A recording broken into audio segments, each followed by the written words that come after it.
Di jantung kota Surabaya, berdiri sebuah pabrik tua peninggalan kolonial Belanda, dikelilingi tembok tinggi dan pagar besi berkarat. Meski cat dindingnya mengelupas dan kaca jendelanya pecah, banyak warga menghindari tempat itu, bahkan di siang bolong.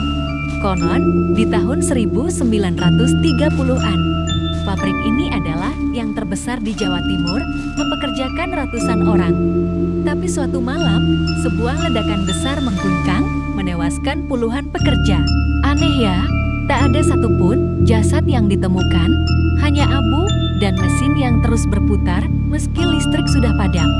Orang-orang percaya pemilik pabrik, seorang pengusaha Belanda bernama Hendrik van Hout, telah membuat perjanjian dengan makhluk gaib.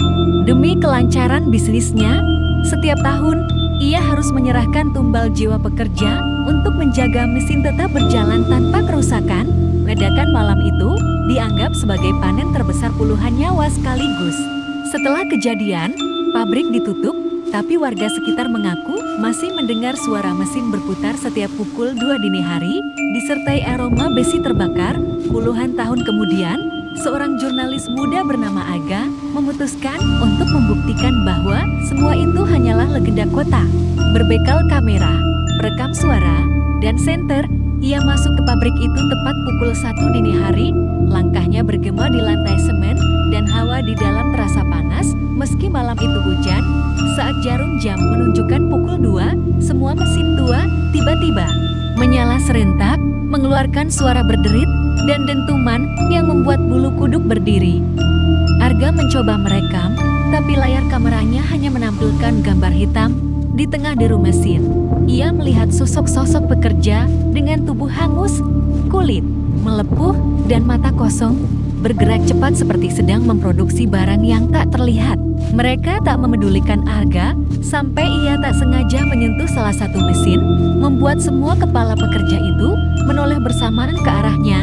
Tanpa bicara, mereka mendekat perlahan, mengulurkan tangan hitam berasap, mencoba menyeretnya ke tengah ruang produksi.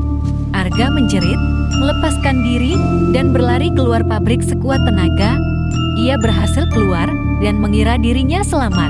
Namun, saat memutar rekaman di rumah, ia tak mendengar suara mesin atau jeritan. Yang terdengar hanyalah napasnya sendiri. Lalu suara asing berbisik, "Kau sudah diterima." Keesokan harinya, Arga mencoba menceritakan pengalamannya kepada rekan-rekan di kantor, tapi kata-katanya terputus-putus, matanya merah, dan kulitnya terlihat pucat kekuningan, seperti orang yang kurang tidur bertahun-tahun. Ia meminta cuti panjang, dan setelah itu, ia tak pernah kembali bekerja. Beberapa minggu kemudian, seorang rekan jurnalis penasaran dan pergi memeriksa pabrik itu. Saat tiba di gerbang, ia melihat sosok Arga berdiri di depan pintu, mengenakan seragam buruh lama dengan logo pabrik yang sudah tak ada. Wajahnya pucat, tapi bibirnya tersenyum tipis, tanpa berkata apa-apa. Arga mengangkat tangannya, memberi isyarat untuk masuk. Namun ketika rekannya melangkah maju, cahaya kilat petir memperlihatkan sesuatu yang membuatnya terhenti. Arga tak punya kaki, tubuhnya mengambang setinggi pinggang, dan di baliknya, ratusan pekerja hangus berdiri dalam gelap, semua menatap lurus ke arah kamera.